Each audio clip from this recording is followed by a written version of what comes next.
वेगवेगळ्या संकल्पनेवर हा कार्यक्रम आयोजित केला जातो. आता आपण हे दृश्य मुंबईतली पाहतोय. मुंबईमध्ये मुख्यमंत्री योगाभ्यास करताना आपल्याला दिसतात. मुंबईमध्ये देखील ठिकठिकाणी आज या कार्यक्रमाचं आयोजन करण्यात आलेलं आहे. सध्याची दृश्य मुंबईतल्या जुहू इथली आहेत. मुख्यमंत्री देवेंद्र फडणवीस यांच्या उपस्थितीमध्ये हा कार्यक्रम सुरू आहे. मुख्यमंत्री देखील आपल्याला योगाभ्यास करताना दिसतात.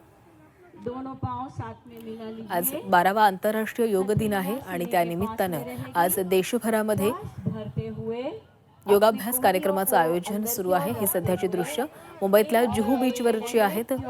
राज्याचे मुख्यमंत्री देवेंद्र फडणवीस हे योगासन करताना आपल्याला या ठिकाणी दिसतात आणि ते देखील या कार्यक्रमानंतर राज्यातील जनतेला संबोधित करतील आणि योग का महत्वाचा आहे, निरोगी आरोग्यासाठी योग केला पाहिजे असा संदेश देताना दिसते.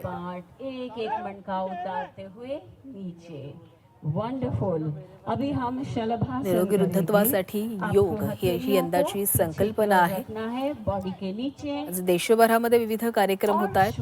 सध्याची दृश्य मुंबईतल्या जुहू बीचवरची आहे. पहले श्वास छोड़ेंगे, श्वास भरते हुए राइट पैर. दुसऱ्या बाजूला आपण अक्षय कुमार, अनेक सेलिब्रिटी देखील आज या योगाभ्यास कार्यक्रमांमध्ये या जागतिक योग दिनाच्या कार्यक्रमामध्ये सहभागी झालेले आपल्याला पाहायला मिळणार आहेत.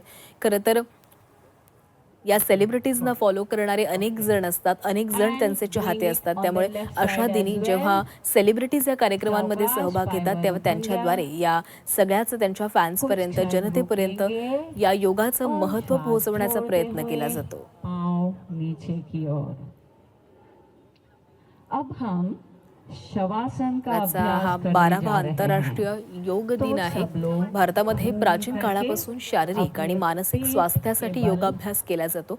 मानवी दिनचर्येमधलं योगासनाचं महत्त्व आणि फायदे जगालाही मिळावेत यासाठी पंतप्रधान नरेंद्र मोदींनी संयुक्त राष्ट्रांमध्ये 2014 मध्ये हा प्रस्ताव मांडलेला होता आणि तेव्हापासून गेली 12 वर्ष सलग हा योग दिन अशाच पद्धतीनं साजरा केला जातोय. सध्या मुंबईतल्या जुहू बीचवर देखील या योग दिनाच्या कार्यक्रमाचं आयोजन करण्यात आलेलं आहे आणि मुख्यमंत्र्यांनी या योग दिनाच्या कार्यक्रमामध्ये सहभाग घेतलेला आहे. पैरों के हल्का सा अलग रखे और हाथों को. अनेक विद्यार्थी देखील या कार्यक्रमांमध्ये सहभागी झालेले आहेत. योगाभ्यासामुळे शारीरिक, मानसिक आणि आध्यात्मिक आरोग्य सुधारतं असं काही वेळापूर्वीच भारताचे पंतप्रधान नरेंद्र मोदी यांनी सांगितलेलं होतं. 2014 मध्ये या दिनाला मान्यता मिळालेली होती आणि तेव्हापासूनच हा दिन म्हणजेच जागतिक योग दिन साजरा केला जातो. यंदाचं हे 12वं वर्ष आहे. ही दोन दृश्य सध्या आपण पाहतो. एका बाजूला राज्याचे मुख्यमंत्री आहेत आणि दुसऱ्या बाजूला देशाचे पंतप्रधान नरेंद्र मोदी हे आपल्याला योगासन करताना दिसतात. सध्याच्या धावपळीच्या आणि तणावाच्या या जीवनामध्ये मन शांत ठेवण्यासाठी योगासनं महत्त्वाची आहेत आणि त्यामुळेच योग महत्त्वाचा आहे. तो सगळ्यांनीच करायला हवा. योग हा केवळ व्यायाम नसून तर शरीर, मन आणि आत्मा यांचा समतोल साधण्याचा एक मार्ग आहे असं देखील काही वेळापूर्वीच पंतप्रधान नरेंद्र मोदी यांनी सांगितलेलं होतं. त्यामुळे आजच्या दिवशी जगभरातील कोट्यवधी लोक एकत्र येतात आणि सामूहिक योगाभ्यास केला जातो आणि यामधूनच जनतेला योगाचं महत्त्व पटवून दिलं जातं, संदेश दिला जातो. आंखों और माथे को शांत होने दीजिए. हर सांस के साथ शरीर हल्का और मन. मुंबईतली आणि कोलकातामधली सध्याची दृश्य आपण पाहतोय. आज खरं तर देशभरामध्ये अनेक ठिकाणी आज या कार्यक्रमांचं योगाभ्यासाचं आयोजन करण्यात आलेलं आहे. शांत और पूरी तरह वर्तमान में. 21 जून हा दिवस उत्तर गोलार्धातील सर्वात मोठा दिवस असतो. त्यामुळे या दिवशी सूर्योदय लवकर आणि सूर्यास्त उशिरा होतो, ज्यामुळे हा दिवस सर्वाधिक प्रकाशाचा आणि ऊर्जेचं प्रतीक मानला जातो.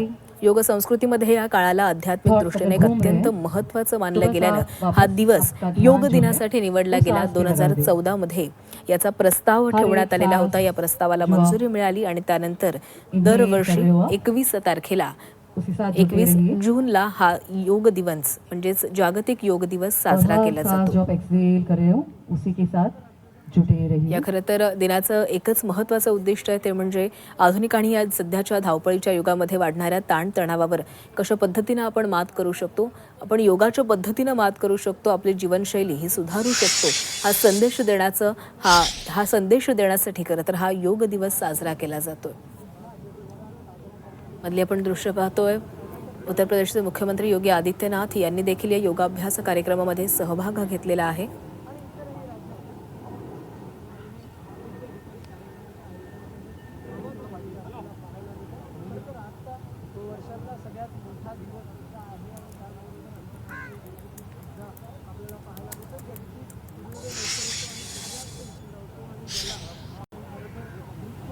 तर हे दृश्य मुंबई, उत्तर प्रदेश आणि कोलकात्यामधलेही आपण दृश्य पाहतोय.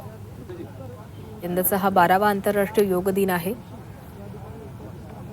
यंदाच्या 12व्या योग दिनाची मुख्य संकल्पना आहे निरोगी वृद्धत्वासाठी योग, म्हणजेच योगा फॉर हेल्दी एजिंग अशी ही यंदाची संकल्पना आहे.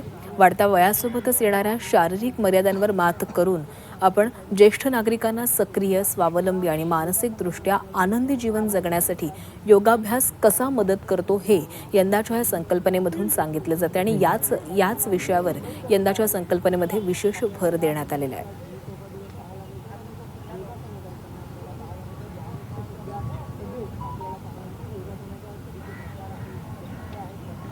जब तैयार हो धीरे से अपनी पहिली दृश्य उंगलियों आपण मुंबईतली पाहतोय, और पैरों मधली में दृश्य आहेत उत्तर हल्का सा प्रदेशची आणि मूवमेंट लाएं। त्यानंतरची दृश्य ही कोलकात्यामधली आहेत. कोलकात्यामध्ये पंतप्रधान नरेंद्र मोदी यांच्या एक उपस्थितीमध्ये गहरी हा सांस लीजिए योग दिन साजरा केला जातोय. और धीरे से दोनों पैरों को पास में लाइए। यंदाचा हा 12वा योग दिनाचा मुख्य राष्ट्रीय कार्यक्रम सध्या दोनों पश्चिम हाथों को छाती बंगालमधील पे कोलकाता लगाइए। येथील ऐतिहासिक रेड रोड हाथों या को रिलीज करिए ठिकाणी fingers को आयोजित और हाथ करण्यात को आलेला आहे. कीजिए भारताचे अच्छे से पंतप्रधान अपने कान नरेंद्र की मोदी तरफ। यांनी स्वतः या ठिकाणी उपस्थित राहिलेले आहेत आणि हजारो योग Press कीजिए हाथों को साधकांसोबत अच्छे से। ते अर्ली मॉर्निंग स्ट्रेच बोलते हैं, पॉइंट टू योगासनं करताना दिसत आहेत. Stretch yourself nicely. अब हाथों को रिलैक्स कीजिए, पैरों को रिलैक्स कीजिए। खरं तर यंदा एक या योगा दिनाचं वैशिष्ट्य म्हणजे आपली दाहिनी देशभरामधील तरफ 100 हलका अपना ऐतिहासिक bend ठिकाणी करके आपली सरकारकडून दाहिनी तरफ विशेष योग सत्रांचं आपल्या आयोजन हातों का करण्यात आलेलं आहे, सहारा जी धीरे से केंद्रीय आपण संस्कृती मंत्रालयानं भारताचा बैठाएंगे। सांस्कृतिक वारसा दर्शवण्यासाठी देशभरातील 100 आयकॉनिक ऐतिहासिक ठिकाणं, म्हणजेच त्याच्यामध्ये दिल्लीचा लाल किल्ला असेल, कोणार्क सूर्य मंदिर, हम्पी, मुंबई, कोई सारनाथ comfortable आणि लडाख या position ठिकाणी आसन विशेष आपण योग कर सकते हैं। सत्रांचं आयोजन केलेलं आहे. वज्रासन, सुखासन या पद्मासन। तर आयुष मंत्रालयाकडून देखील आजच्या या योग दिनानिमित्त Now do विशेष please close your eyes. संकल्पना राबवण्यात आलेली होती आणि त्याच्यामध्ये And now we जवळपास shall head 6 towards लाखांहून the अधिक pranayama. संस्थांनी नोंदणी करून एकाच वेळी सामूहिक योगाभ्यास देखील केलेला आहे.